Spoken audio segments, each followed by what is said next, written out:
Welcome back to the beginning, prior to my awakening. I am your host, Mental Stimulant, the Divine Empress. This is Installment 14. So sit back, relax, and listen to my voice.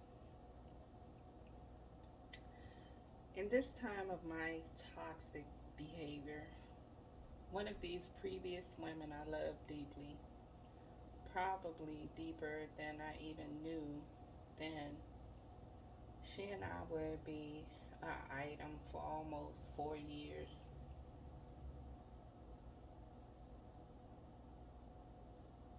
I had a man off and on, if you want to call it that. For most of that relationship, it was predominantly abuse.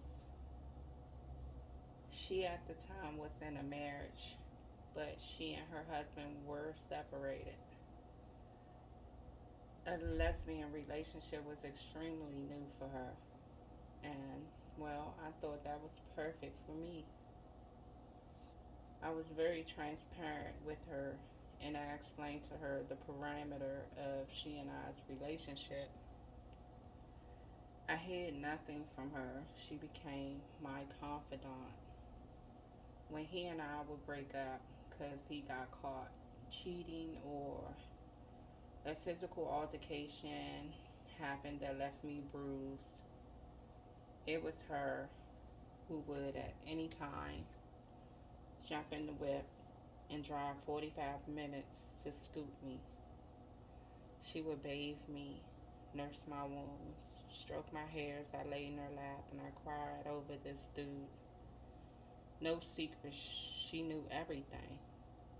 Honestly, then I always believed if he and I didn't work out, it would have been she and I. She was great for me. She just didn't have a penis. She spoiled me. She nurtured me. But all my life, I was confident in knowing the Most High's plan for me was to be with a husband. So internally, this bothered me because I sincerely loved her. After her divorce, things just went downhill between she and I. Years had went by, and she wanted me home with her. She no longer wanted to share me with the dude, in her words, that didn't know what to do with me. We began to argue almost constantly. I loved him, but I did try to leave many times, but something constantly pulled me back to continue to be used and abused. Even after we broke up, she stayed only a phone call away. The dynamics of our relationship was very different, but the love was still there. You could see it in Facebook posts when I gushed over my newest flavor of the week. She could always be found in the comments. To everyone else, her response seemed harmless, but to me, I could see the jealousy. She always said, I don't care who we are with. You will always be mine, and I will always be yours. She would call me for advice about mistreatment from whatever chick she was dating. And she would tell me how much she wished it was she and I. And I would tell her the different scenarios of toxic the dude was still up to. She would sigh and say, baby, why? You deserve better than him. Over time, the calls were less and less. Not saying that they stopped, because whenever too much time went past, one of us would always place the call.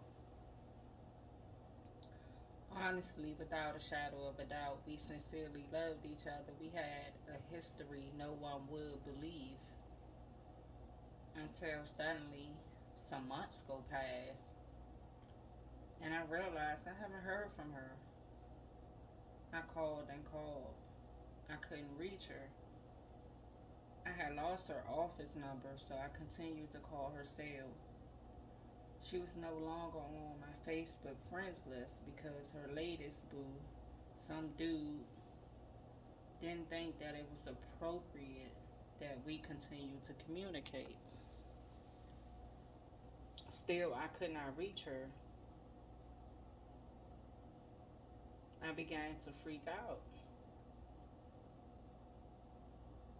I knew where she lived.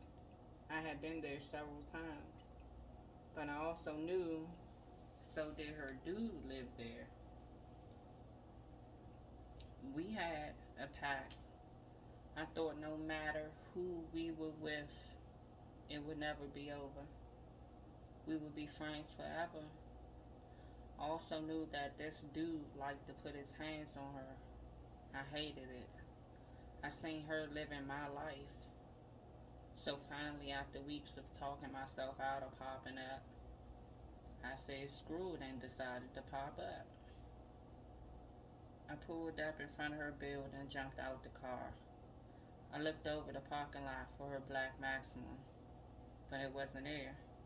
I paced a little bit, scanned the parking lot again. Still, it wasn't there. I would knock on her door anyway. Maybe the dude had her car, I thought. If no one answered, I'd leave a note. And no one did answer, and I did end up leaving a note with a short message and my number. I waited and waited as the days passed. I never received a call. Some weeks later, I came across her page on Facebook, but it was a tribute page. She had passed away. The first of the year of 2016, she was admitted to the hospital, and apparently she never made it home. At that moment, my heart was ripped out. That entire year, whenever I caught a glimpse in my mind of her dimples at the corners of her lips, I'd break down. And I could be just sitting doing something totally unrelated. I always thought, why didn't she call me? Did she call for me?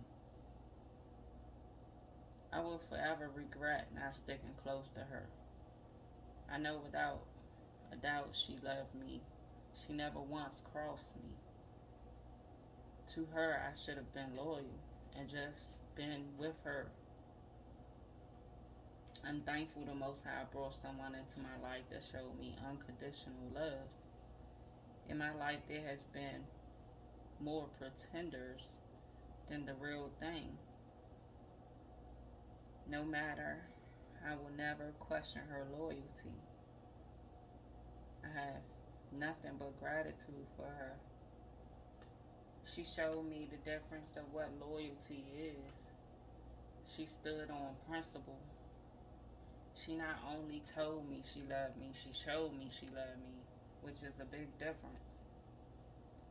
Verbalizing love without the action to follow holds no weight because actions never lie, but lips do. I'm regretful for being so caught in the fact that she was of the same sex. I was ashamed of that and that I loved her in the way that I did. She wasn't the gender that I know God intended for me. But later I seen the bigger picture to it. It wasn't about gender at all. It was about experiencing pure love and seeing how I was supposed to be treated. Gender didn't matter. It is said that people come into your life for different reasons and seasons. Her reasons was to show me pure love. Looking back on my life with family, friends, associates, pure love was almost extinct in these connections. And she showed me the difference. And that regardless if someone says they love you, if their actions don't match, how could it be true? So I would say rest in peace, Queen. And to everyone else, value those who value you.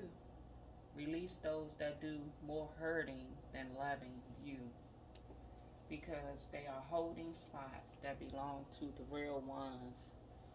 People whom will love you and expect nothing in return except love. It's an amazing feeling to know without a doubt that you are loved and shown by action. Some of us good people have gotten too accepting of treason. Why must we still allow those people in our lives whom shown what they think of us? The repercussions, in fact, for treason is death. Now, the Most High calls for us to forgive for various reasons, and that vengeance is not ours, it's His. I will name a few of the reasons that we are told to forgive. The most important is that forgiveness is not for them, it's for us. One should never hold on to mistreatment from others, because then they still win by creating blockages in our own hearts and making us unable to trust and love. Remember a common saying: hurt people, and it really never has anything to do with the person that they're hurting.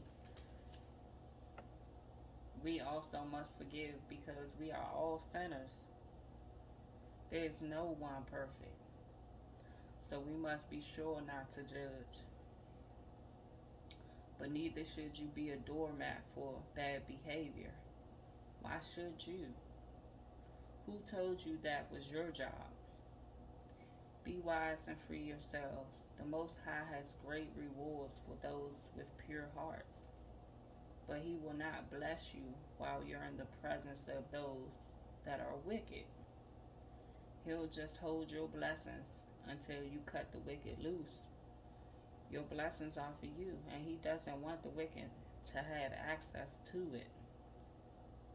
So,